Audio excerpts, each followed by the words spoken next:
Hola kaum chill-chill, aku Lucy and let's chill together until we get chill. Ini sebenarnya suasananya malam, background hitam, baju hitam, rambut hitam, udahlah kayak floating head.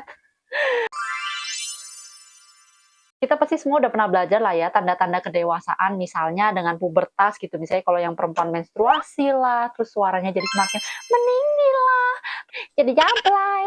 Terus kalau misalnya yang laki-laki mungkin tumbuh kumis lah, tumbuh jenggot lah gitu, atau ada mimpi basah lah gitu-gitu. Pasti kan kita udah pernah pelajarin itu. Atau mungkin ada yang belum pelajarin, mungkin video ini bukan untuk Anda. Nah, itu kan pasti kita melewati masa-masa tersebut untuk menuju kedewasaan.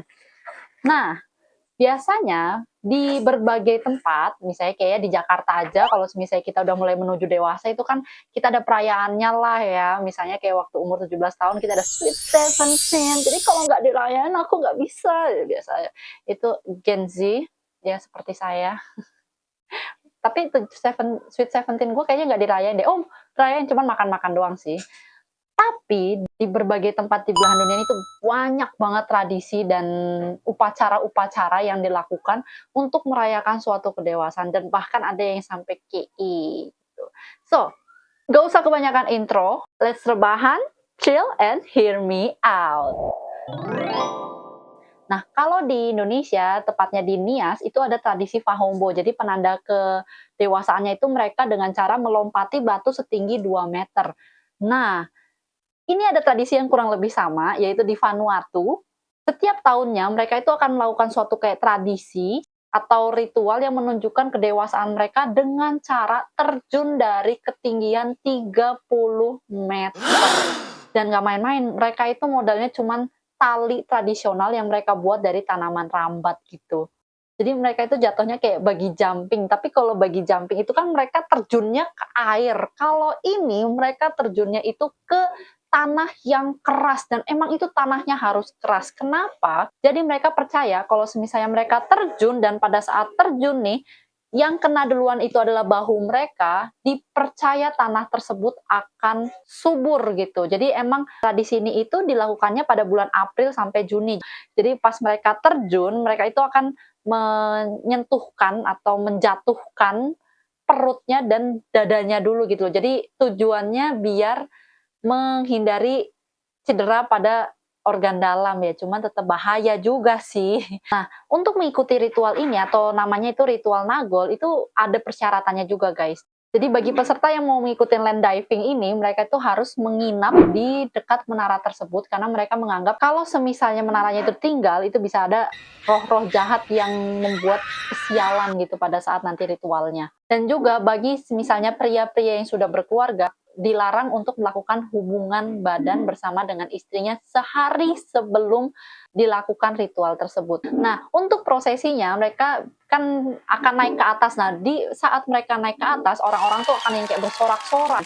Untuk peserta yang naik ke atas tuh mereka biasanya akan menggunakan baju adatnya mereka yang mirip koteka atau jadi cuma menutupi bagian kemaluan saja. Terus pada saat mereka naik ke atas, disorak-sorai, pas mereka udah di atas, biasanya suasana akan hening. Dan peserta yang akan loncat, itu biasanya mereka akan mulai mengucapkan kata-kata terakhir. Jadi kayak in case mereka nggak selamat, ya ada kata-kata terakhirnya lah gitu. Aduh, bahaya banget sih ini orang mainannya loh.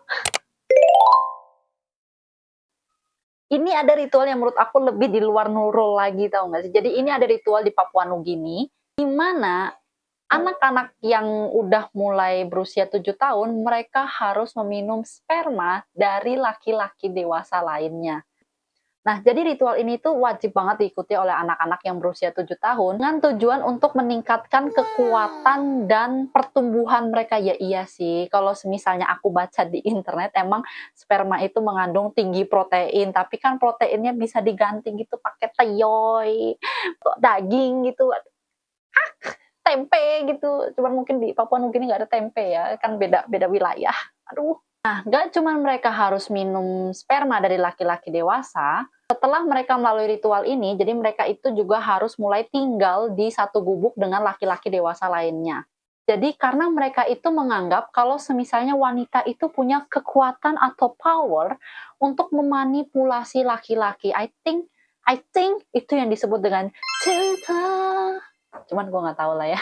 Jadi mereka itu menganggap kalau semisalnya wanita itu punya kekuatan atau tinggu yang bisa mempengaruhi seorang laki-laki atau memanipulasi seorang laki-laki atau memperlemah tinggu dari seorang laki-laki gitu intinya. Jadi memperlemah kekuatan dari seorang laki-laki. Oleh karena itu, anak laki-laki dengan usia 7 tahun mereka itu biasanya harus dipindahkan ke tempat laki-laki dewasa lainnya biar tinggunya atau kekuatan mereka itu makin gitu.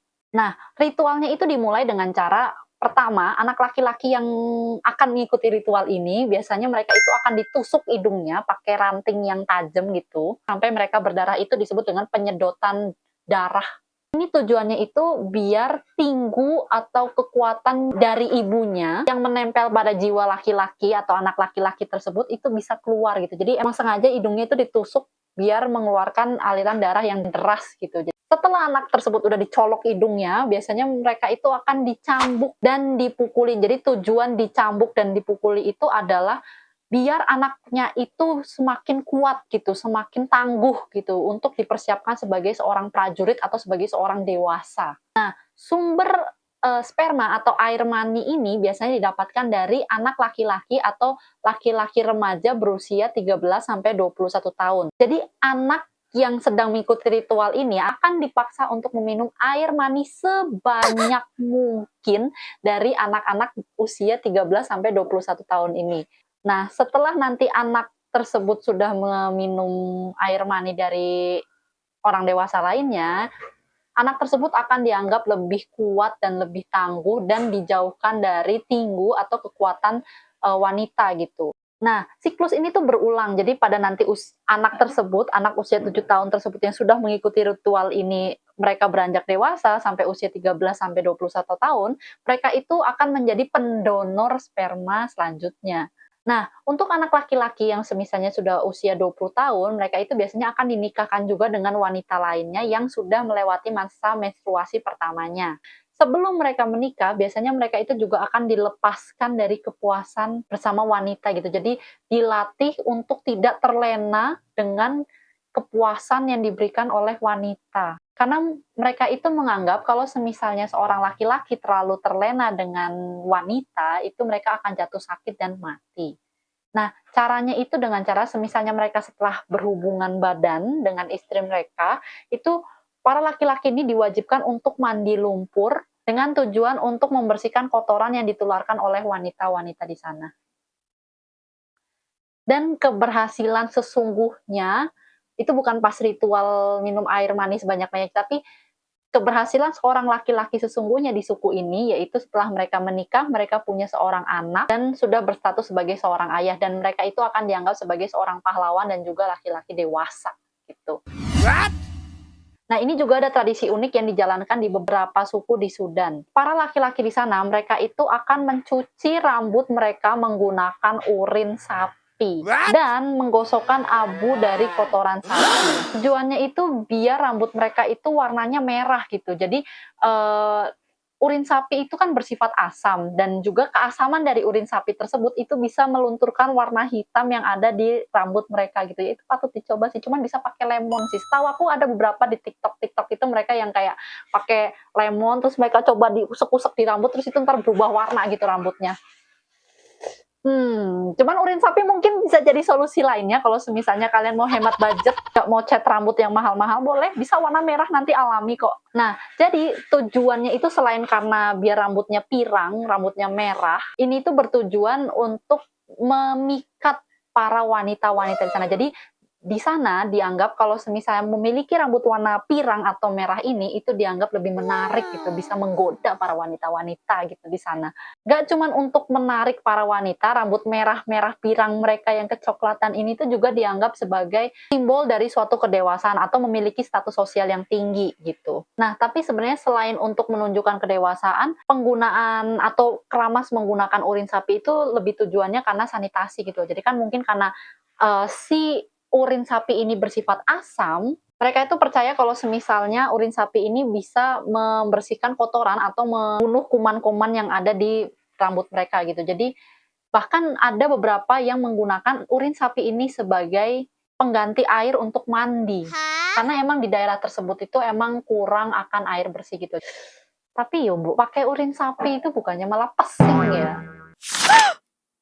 Nah, ini praktik atau tradisi kedewasaan yang menurut aku bener-bener Hah? miris banget dan sadis banget. Kalau kita tuh pasti pernah dengar praktik-praktik sunat wanita, itu kejam banget kan. Jadi biasanya bahkan di Indonesia pun ada, jadi kayak mereka ada praktik untuk memotong bagian sensitif kewanitaan atau biasanya bagian klitorisnya mereka akan potong, tujuannya biar, nafsu pada wanita itu bisa ditekan gitu. Jadi nanti one day kalau punya suami atau husband, itu tidak terlalu bernafsu gitu, tidak terlalu jablay gitu, cuman itu sadis, bisa menimbulkan kecacatan fisik gitu. Nah, ini juga ada di beberapa suku di Afrika, itu juga menerapkan praktik yang nggak sama tapi hampir serupa gitu. Jadi ada praktik setrika dada. Ini benar-benar serem banget praktiknya. Tujuannya itu sebenarnya bagus untuk melindungi anak-anak remaja dari kekerasan seksual. Sebenarnya tujuannya bagus, cuman caranya itu loh. Nah, biasanya praktik ini tuh dilakukan pada anak-anak atau remaja-remaja wanita pada saat mereka mulai pubertas atau pada saat payudara mereka itu mulai tumbuh. Biasanya praktik-praktik ini tuh dilakukan oleh ibu mereka atau tante mereka atau bahkan ada klinik, ya semacam klinik gitu atau dukunnya untuk meratakan dadanya gitu. Jadi emang mereka itu menganggap kalau semisalnya dada wanita itu bisa membuat para laki-laki itu bergairah. Jadi ditakutkan anak-anak remaja wanita itu mereka akan mengalami kekerasan seksual kalau semisalnya mereka itu terlalu menonjolkan bagian dada mereka. Miris sebenarnya. Nah, caranya itu sadis banget, guys. Mereka akan menggunakan kayu atau logam atau batu atau palu. Mereka akan memanaskan benda-benda tersebut. Benda tersebut itu akan dipukul atau ditekan atau digosok di dada anak perempuan tersebut gitu. Jadi gimana caranya itu mereka bisa gosok, mereka bisa tekan, mereka bisa pukul berkali-kali sampai mereka menganggap kalau misalnya dada anak perempuan tersebut itu nggak akan tumbuh. Dan itu dilakukan itu nggak cuma sekali, tapi berkali-kali sampai mereka benar-benar make sure kalau dada anak perempuannya mereka itu nggak membesar gitu. Jadi biasanya sih nggak cuma dipukul atau digosok atau ditekan-tekan gitu, mereka biasanya juga pijit-pijit juga sampai dadanya itu nggak menonjol gitu. Nah, itulah kenapa kita tuh harus benar-benar mendidik anak laki-laki kita biar jadi anak-anak yang tidak hanya mengikuti nafsu gitu loh. Jadi kayak ngeliat dada dikit nonjol aja langsung kayak kelepak-kelepak itu bahaya juga sih. Itulah sampai ada praktik-praktik kayak gini kan berarti ada sesuatu yang terjadi gitu loh. Jadi di suku Fulani ini juga ada ritual yang sadis juga untuk menandakan suatu kedewasaan atau kesiapan seorang laki-laki. Nah, jadi upacara di suku Fulani ini itu diadakan setiap 2 kali setahun pada saat Idul Fitri dan juga pada saat panen jagung. Nah, jadi upacaranya itu ada upacara nyanyi-nyanyian, upacara sulap, upacara hiburan gitu, tapi main course-nya atau upacara utamanya itu adalah prosesi pencambukan para laki-laki yang siap menikah. Jadi laki-laki yang siap menikah itu biasanya mereka akan mengikuti upacara ini dengan cara telanjang dada dan pada saat upacara ini berlangsung mereka akan dicambuki. Dan di upacara itu nggak main-main, ini tuh ada wasitnya. Jadi wasit ini tuh bertugas untuk melihat ini bener nggak nih cambukannya nih, ini nangis nggak nih anak nih gitu. Kalau misalnya nangis itu bisa menimbulkan aib bagi keluarga-keluarga mereka. Jadi di upacara itu tuh yang lihat tuh nggak cuma si wanitanya, tapi di situ tuh dilihat sama semua orang dan kalau semisalnya anak laki-laki ini sampai nangis atau pingsan atau sampai nggak kuat gitu, itu menjadi suatu aib di keluarga tersebut gitu. Jadi mereka tuh kayak, aduh anak ini malu-maluin kali nggak bisa dicambuk gitu. Nah, upacara ini tuh juga nggak cuma menunjukkan kedewasaan atau kesiapan menikah, upacara ini tuh juga bisa digunakan untuk kompetisi gitu. Jadi kalau semisalnya ada satu wanita yang disukai oleh dua pria ini tuh biasanya akan melakukan kayak kompetisi. Pria yang nggak nangis atau kayak kebal rasa sakit ini atau yang menang dari kompetisi cambuk-cambukan ini itu biasanya mereka boleh menikahi wanita yang mereka idamkan. Jadi aduh ya ampun, kapan awak diperjuangkan sampai dicambuk-cambuk gitu.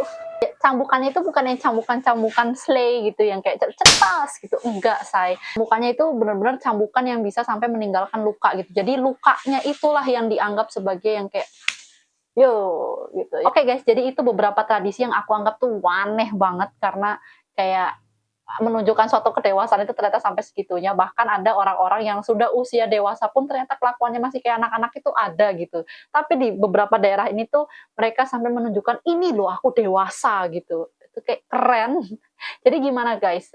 Mana di antara tradisi-tradisi ini yang mau kalian coba? Kalau aku sih kayaknya skip dulu ya, kayak aneh-aneh banget tradisinya. Cuman Mungkin menarik gitu kalau semisalnya ada laki-laki yang tiba-tiba kayak, "Cambuk aku, cambuk," gitu.